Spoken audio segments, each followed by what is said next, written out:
The Snow White deck that we put together for the Rise of the Floodborn meta was just too much fun to not update for Into the Inklands, and there are some minor updates I think you can make to this deck to make it a little bit better with the new Into the Inkland cards. So we're going to quickly go over those updates. We're not going to go over the whole deck list because I've already done that in previous videos, and much of it is exactly the same, but we have adapted this deck with some of the new cards in order to play in the new meta. So to start off, I'm opting for 4 copies of Cinderella now and 4 copies of the new Rafiki. This package is actually really good in testing. I've played about 5 games and I won all 5. I'll show you maybe 3 of them in this video here. But the Cinderella on turn 1 will allow you to sing Bare Necessities or Friends on the Other Side. And then your turn 2 play, you play 3 Simbas and 4 Mim Snakes that you can protect the Cinderella with, either bouncing it back to hand or putting up a bodyguard. If you are on the play, you can drop the Rafiki and have a nice 3-2 Challenger on board, or 0-2 but Challenger 3. And on turn 2, you can use the Exerting Pinocchio to tap down something of the opponent and be able to take it out most likely with that Rafiki. So your turn 1 and turn 2 plays are very, very strong with this deck. You play 8 1-drops, so you're probably going to see one after mulligan whenever you play, and you play a number of 2-drops, 6, 10, 14 total 2-drops. So you will most likely be able to play something within the first 2 turns, hopefully. I've opted to play 2 Baloo. In testing, this card is decent, but it can be underwhelming at times. I think I would probably cut this to 1 and maybe include some rabbits instead for extra draw power, and you'll see what I mean when we get into the matches. We still play 4 Fox. I debated between 2 and 3 Maleficent, but just the fact that you can recur this card with the Snow White, I think 3 is a nice option.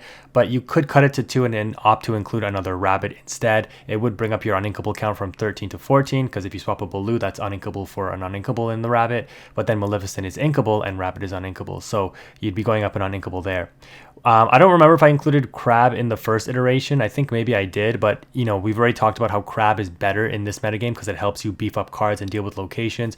You'll actually see me use Crab in one of my matches to overcome something, and it's really unexpected, I think. Still, people don't really see this card in the meta all that much, and because it's only played in like 1, 2, maybe even 3 ofs, it doesn't come down all that often. It's usually just ink, but when you do drop it, it can be very impactful, especially since it can help beef up like your 1/1 Pinocchio after it's already done the tap down.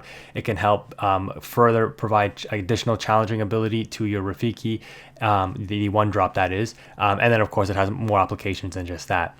We still play 2 of the OG set 1 rush Rafiki. The reason you play this is because it is an instant drop rush. You don't need to bounce something back like with the Mim Snake, the Mim Fox.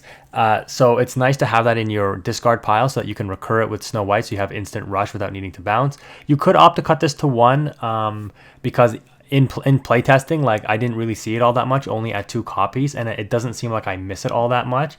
It does seem with you playing so many 2 and 1-drops that you are able to consistently recycle Mim Fox and get it out without any problem. So you could opt to cut the Rafiki to 1. I think you do still want to play at least 1, but yeah, I don't think it's as impactful as it was in Rise of the Floodborn. We're still opting for 4 Rapunzel. Again, you can cut this to 3 if you'd like, and maybe put in a rabbit, because the rabbit is just guaranteed card drop, whereas the Rapunzel does have to proc in order for you to like heal and draw 1 to 3. It is very good, don't get me wrong, and the fact that you can recur it with Snow White is amazing. But I think even at 4 copies, you're going to see it. So especially with Amethyst card draw, I don't know if you necessarily need 4. I've cut down the goats to 3 just because the deck doesn't seem to really need them, and they're more often ink than not, especially if you see it early game, just because they're better cards you want to play to interact with your opponent's board, and you're just going to quest out for lore anyways usually. But there is a match that I'm going to probably show you in this video where I do use goat to great effect and just clutch out a game pretty nicely here. So again, goat, you can up to 4 if you want. It is a very good card after all. Maximus, we've opted to still include 3. I think I only used Maximus in 1 out of my 5 matches, and it wasn't really impactful, but from the previous set, I was able to use this card to great effect, and I think you do still want to play it. 4 Snow Whites along with the 4 Baby Snow Whites, 4 Baby Snow Whites, because it is the core of the deck. You want to shift it out as early as possible, but even hard casting it and just letting it sit there, hopefully being protected, is good enough. What does matter now is being a 3/5 stat line is unfortunately one of the worst things for Snow White, because at 3 strength, it gets taken out by Madame Medusa, and at 5 toughness, it gets taken out by Along Came Zeus. So you are a little weak weak to Ruby Steel, and just because I said that, I'm going to show you some Ruby Steel matchups as well that we faced. I'm opting to still include 2 Surfer Stitches. You can opt to include this if you want. The card draw is actually quite nice. I think this card actually won me a game, basically, where I was basically in top deck mode, and dropping this allowed me to get back into the game. And then 2 Elsa, Spirit of Winter. Recycling this card is just the busted nuts, man. Like, you drop this card, it exerts 2 of your opponent's characters, and they can't unexert, and then you're just free to quest, and then you quest for 3 with this next turn as well. It's absolutely insane.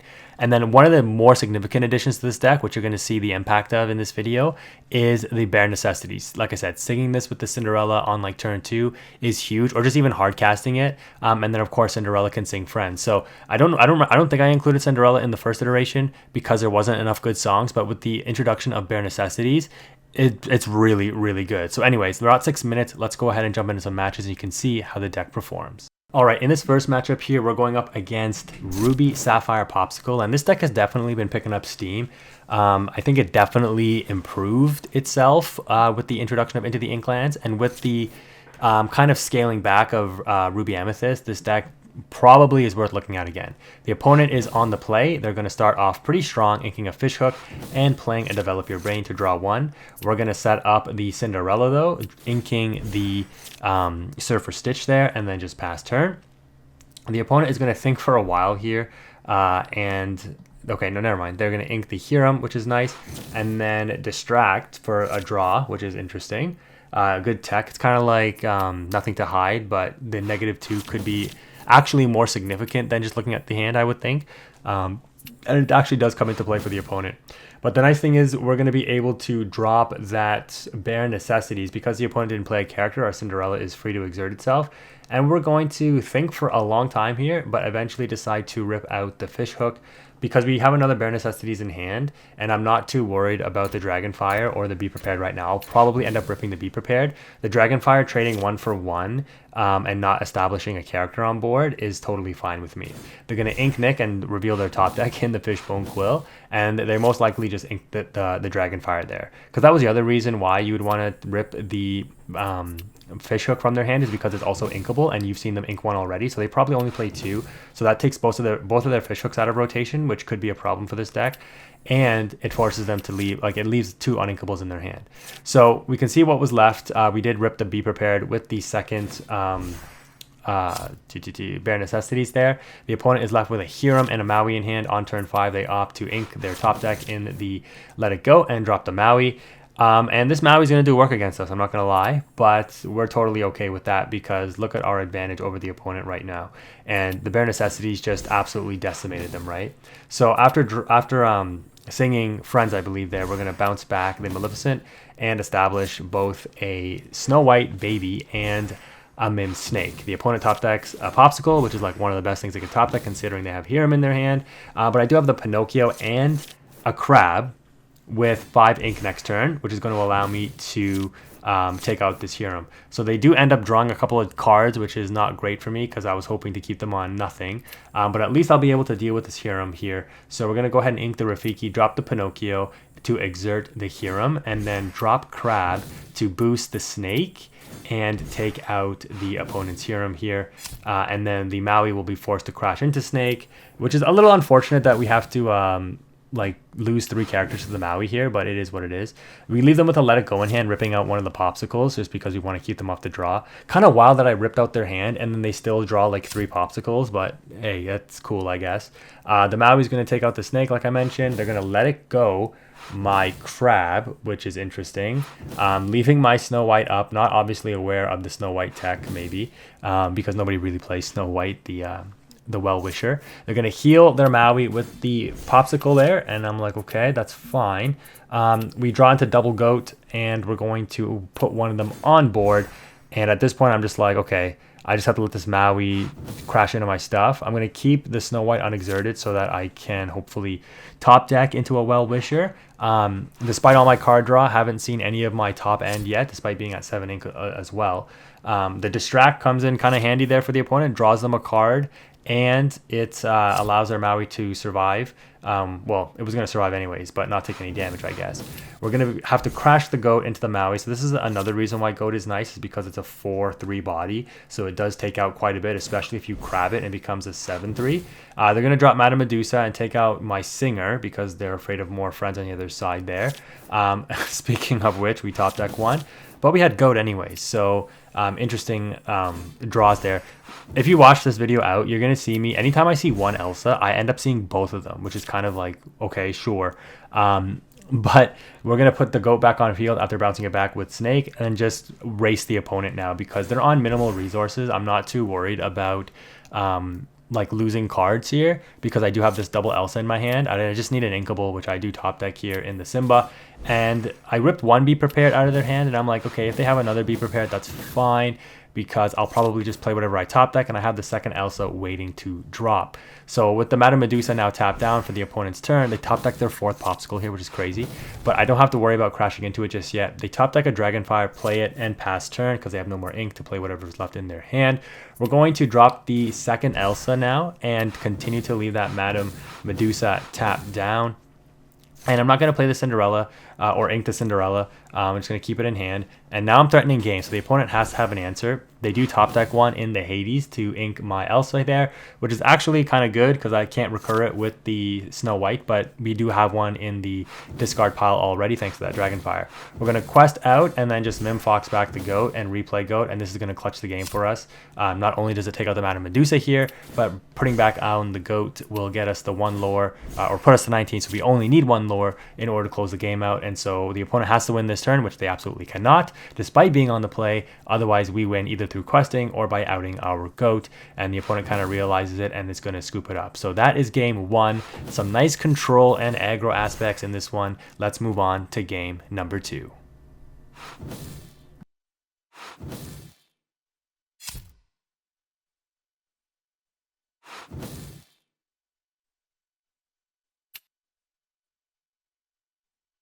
All right, in this next matchup, we're going up against Ruby Steel, and let's see if the heavy removal of this ink pairing can help deal with what we establish on board, because we do want to make sure that we have enough to protect our key cards, and with Steel and Ruby, they should be able to out a lot of that protection like our bodyguards quite easily, and then use the removal needed in order to just deal with the stuff that we try to protect. So got to get a random disconnect there, but then we reconnect, so it's all good. They start off with inking a Fishhook and dropping a Bayou location. This is kind of interesting, I guess. So they're just going to go for the quick lore gain, but at only 3 toughness, it's not really doing much. Not sure why they're just sitting there and not passing their turn when there's nothing else that they can do. But sure, we're going to end up drawing and inking a Maleficent in order to drop that Rafiki, which will easily deal with that location. If we want, but we have to worry about what the opponent is going to put on board for turn 2 to see if it's going to be able to out that Rafiki for free. We do have to worry a little bit about Rush, but I mean, I don't think these variants really play the small queen unless they want to play the big queen package as well. But we do have a bare necessities that we can use to rip the opponent's hand next turn if we want as well. They ink a talisman and they opt to baboom my Rafiki away, so there's that removal coming into play, shutting down my Mim Snake play potentially if I want to do that.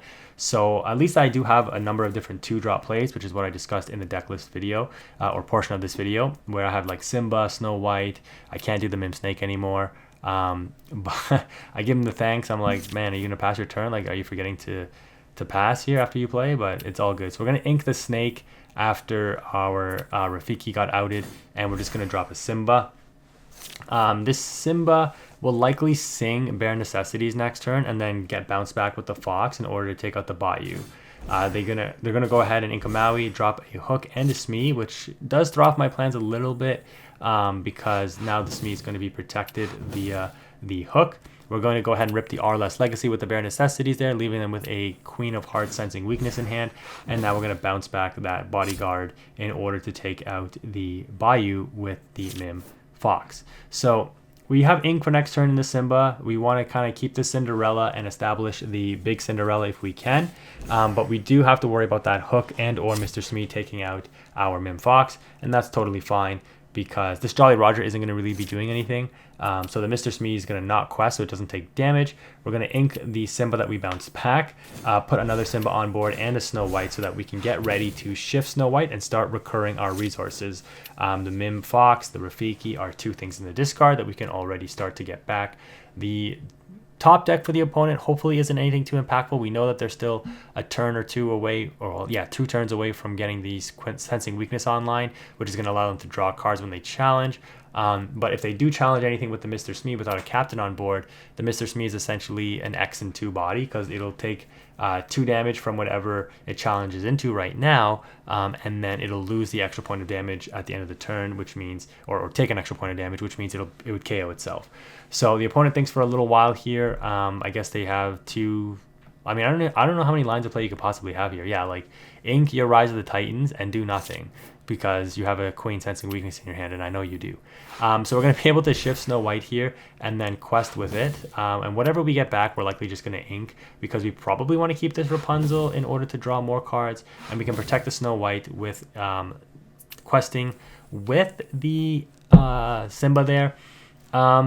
The only thing the opponent could really top deck here that would be meaningful is like a Maui, because then they could crash Smee into the Simba and then use Maui to take out the Snow White, which would be really bad for us. But we do want them to have that Mr. Smee. Well, no, if they have the Mr. Smee exerted, it's going to, like I said, it's going to get KO at the end of the turn. So we won't be able to crash our Snow White into the Mr. Smee. So that's unfortunate. They do end up top decking a Beast Tragic Hero, which is really good for them, but they can't move it to the Jolly Roger because it's not a pirate, so they would have to pay the cost. They are indeed going to crash the Smee, and then, you know, because there's no captain on board, they have to banish it. I draw this Pinocchio, and I'm like, I don't really want to use it on the Beast, because yes, putting damage on the Beast is nice, but then it becomes a 7/3 next turn. They likely just crash it into my Snow White to take it out. So I'm going to go ahead and quest with Snow White and get ink in the form of the Rafiki here. And then I'm probably just going to drop the Baloo, which is going to protect the Snow White. I couldn't, like, there was no line where I could crash and play the Rapunzel as well, because I didn't have enough ink unless I quested with the Snow White. Because I was like, can I Pinocchio, tap down Beast, quest, or crash the Snow White and play the Rapunzel? And I just needed the Inkable in my hand in order to do that. The opponent draws 2, and their draws are absolutely meaningless in the Baboom and another Jolly Roger. So we're going to go ahead and sing Friends with Baloo, another good reason why the card is useful, and drop the Rapunzel to draw yet another 2. I think the opponent's basically going to give up soon. But if you did like this video, make sure you drop a like and a comment. I will post more content on it, including some really long matches that are like grind games that I had with this deck. But if you enjoyed it, like I said, drop a like. Thank you again for watching. If you made it this far, Quantum is out.